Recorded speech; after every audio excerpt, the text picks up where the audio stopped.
आप सभी को मेरा नमस्ते। आप सभी का स्वागत है सितायन की स्वाध्याय सीरीज़ में। तो आज हम दूसरे चैप्टर पर हैं जहां हम जानेंगे सीता का आगमन, कि कैसे सीता माँ आई, आगे क्या क्या रहा, उस सब चीज़ों के बारे में हम इस चैप्टर में जानेंगे। तो कुछ वर्षों तक बारिश नहीं हो रही थी और जनक बाबा बहुत परेशान हो रहे थे कि सूखा पड़ रहा है, क्योंकि अगर वर्षा नहीं होगी तो हम सबको कितनी दिक्कत हो रही है, कितनी दिक्कतों का सामना करना पड़ रहा है। तो उन्होंने ध्यान किया और ये जानना चाहा कि प्रकृति माँ मुझे बताइए कि ऐसा क्या हो गया है कि आप वर्षा नहीं कर रहे हैं, क्यों इतना प्रकृति में असंतुलन बन गया है। तो जनक बाबा ने ध्यान किया और उनको यही समझ में आया कि ये सब कुछ कोई और नहीं कर रहा, सब कुछ हम खुद ही कर रहे हैं। कि चाहे आज आप पेड़ पौधों का नुकसान नहीं कर रहे हैं, अगर कोई और भी ऐसा कर रहा है तो उसका प्रभाव आपके ऊपर भी आएगा। तो सेम उसी तरह की मिथिला में ऐसा कुछ नहीं चल रहा था, लेकिन साथ आसपास के जो राज्य थे वहाँ ये सब चल रहा था। तो उनको समझ में आया कि इस पर अब थोड़ा हमें लगाम लगाना होगा। तो एक दिन वो नदी के किनारे बैठे और आराम से बैठे सोच रहे थे कि मुझे क्या करना चाहिए। तो तभी नदी की देवी उत्पन्न हुई और उन्होंने बोला कि आप मेरा जल लीजिए और अपने खेत खलियान में इस्तेमाल कीजिए। तो जनक बाबा को समझ नहीं आया कि मुझे क्या मैसेज देना चाह रही है नदी। तो वो दोबारा नदी की देवी आई और उन्होंने बताया कि आप मेरा जल इस्तेमाल कीजिए। तो उनको लगा कि हाँ ठीक है, ये अब हमें करना ही होगा, लेकिन कब तक।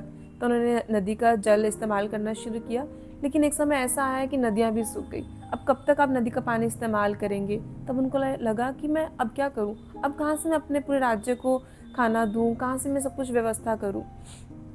तो इतने में जो पड़ोस का राज्य था अयोध्या, वहाँ से राजा दशरथ ने अपना एक प्रस्ताव रखा कि आपको मैं भोजन अन्न देने को तैयार हूँ, आप प्लीज़ ले लीजिए। लेकिन जनक बाबा क्योंकि अभी तक मिथिला एक आत्मनिर्भर राज्य रहा था, अभी वो किसी की मदद ले रहा तो हिचकिचा रहा है काफ़ी ज़्यादा। तो जनक बाबा भी सोचते हैं कि मैं मदद तो ले लूँ, पर मैं बिना कुछ दिए कैसे मदद ले लूँ।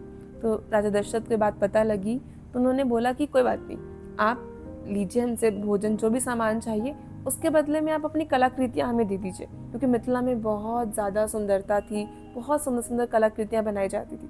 तो जनक बाबा को लगा हाँ ठीक है, ये सब ठीक है, मैं ऐसा कर सकता हूँ। तो उन्होंने वो लेन देन थोड़ा शुरू किया वहाँ से।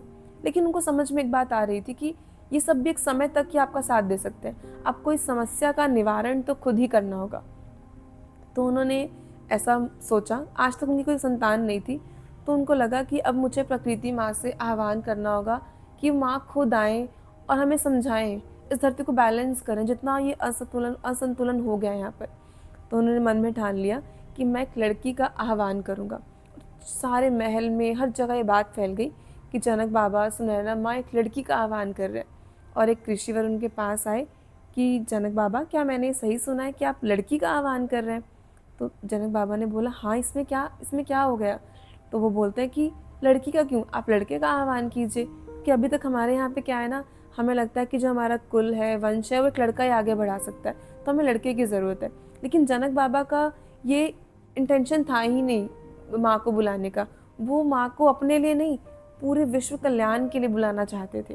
तो उन्होंने ऋषिवर को समझाया कि हे ऋषिवर, ये माँ, सीता माँ, या मैं जो लड़की का आह्वान करना चाह रहा हूँ, वो मैं अपने लिए नहीं, पूरी प्रकृति के लिए, ताकि वो आए, सबको बैलेंस करे, हमें समझाए कि क्या चल रहा है, हमें कहाँ काम करने की ज़रूरत है। तो ऐसा तय हो गया कि वो एक लड़की का आह्वान करेंगे। तो अगले ही दिन अब जनक बाबा सोच रहे हैं कि मैं कहाँ जाके ऐसा ध्यान करूँ, कहाँ मैं जाऊँ।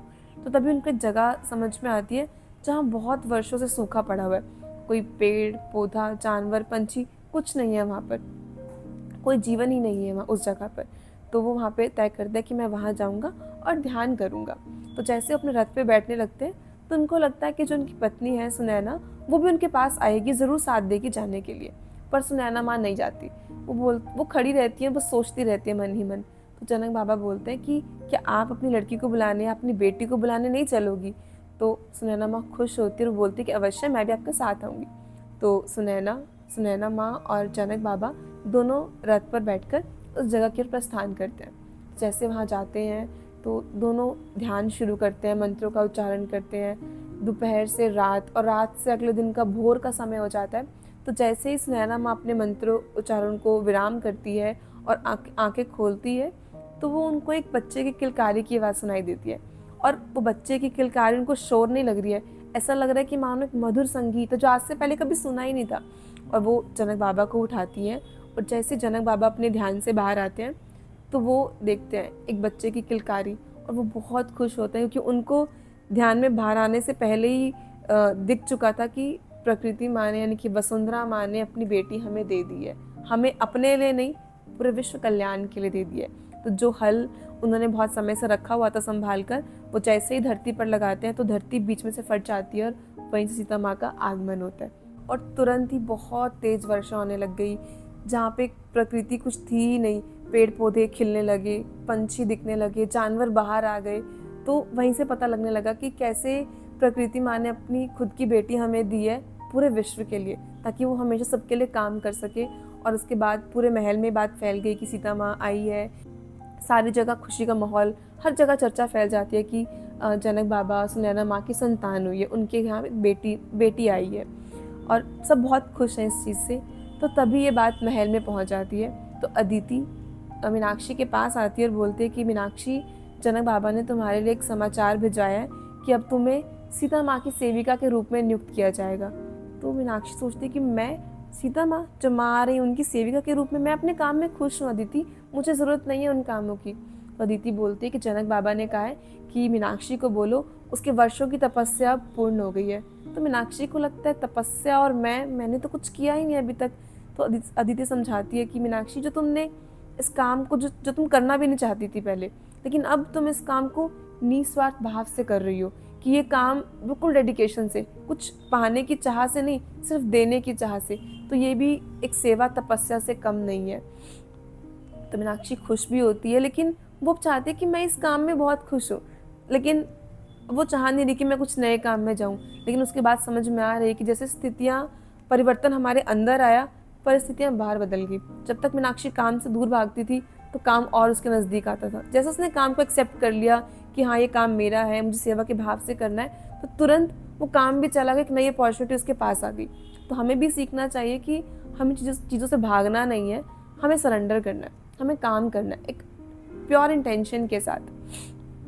तो अदिति समझाती है कि मीनाक्षी बैठो, तो मैं एक बात और बताना चाहती हूँ कि जब तुम्हारे पिताजी अपने अंतिम समय पे थे तो मैं तो वहाँ नहीं थी, लेकिन एक सेवक ने मुझे बताया कि तुम्हारे पिताजी ने जनक बाबा से सिर्फ एक ही चीज़ मांगी थी, वो थी कि आप मेरी बेटी का ध्यान रखना। कि मैं उसके साथ बहुत कठोर रहा, मैंने उसको शायद वो प्यार नहीं दिया, पर आप उसकी हमेशा ध्यान रखना। तो जनक बाबा ने वो स्वीकार किया कि मैं आपकी बेटी का हमेशा ध्यान रखूँगा।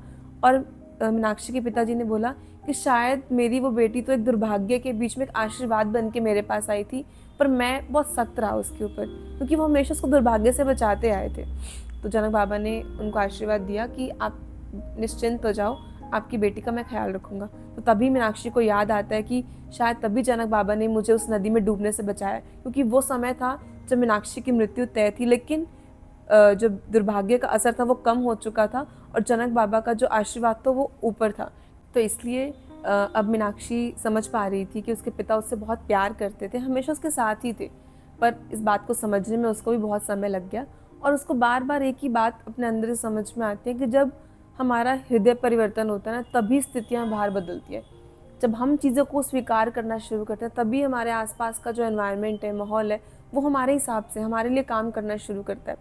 तो इन बातों के बाद मीनाक्षी समझ आती है कि अब मुझे इस सेवा के लिए तत्पर रहना है, कि मेरे पिताजी चाहते तो यही थे ना मुझसे कि मैं सेवा करूँ और निस्वार्थ भाव से करूँ।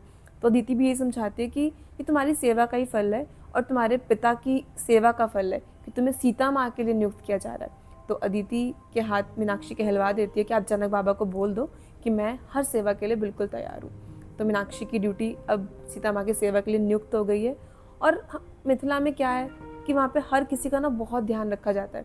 जनक बाबा इतना ख्याल रखते थे कि अगर एक समय के लिए उनके पास भोजन नहीं है, किसी और के पास भोजन नहीं है, तो वो अपना भोजन दूसरे को दे देंगे, कि राज्य में सबको सब कुछ मिलना चाहिए। और वो हमेशा यही सिखाते थे कि हम प्रकृति से बंधे हुए हैं, प्रकृति में कुछ भी असंतुलन होगा तो उसका भी डायरेक्ट इम्पैक्ट हमारे ऊपर ही आएगा, और प्रकृति में असंतुलन करने वाला भी कोई और नहीं है, हम स्वयं हैं। तो इसलिए हमें प्रकृति माँ का ख्याल रखना है। प्रकृति माँ हमें जो देती है हमें दुगना करके वापस लौटाना है। हम सिर्फ लेने के भाव से लेते रहते हैं। अभी आप देख सकते हैं कि आप प्रकृति में कहीं भी एक बीज छोड़ दीजिए, वहीं पे एक वृक्ष उत्पन्न हो जाता है। तो यानी कि प्रकृति सिर्फ देने के भाव में है। तो हमें भी सीता माँ से, प्रकृति माँ से यही सीखना है कि कि हमें भी देना है, और देना भी किस भाव से? निस्वार्थ भाव से। जब आप निस्वार्थ भाव से देंगे तो आपको दुगना होके भी मिलेगा। तो इसलिए प्रकृति में संतुलन बनाना बहुत ज़रूरी है। और कुछ समय के बाद वर्षा नहीं हुई, बहुत ज़ोर से वर्षा पहले होती, फिर उसके बाद रुक गई, लेकिन मिथिला को पता था इस बात के बारे में कि जनक बाबा के पास कुछ शक्तियाँ हैं जो हमेशा हमारा साथ देंगी। तो इस प्रकार महल में और कार्यभार चलता रहा, और उसके बाद सीता माँ का महल में स्वागत हुआ। उसके बाद जो भी हुआ वो हम नेक्स्ट चैप्टर में जानेंगे। तो thank you so much for listening. Do share our channel, subscribe us and follow us. Thank you so much.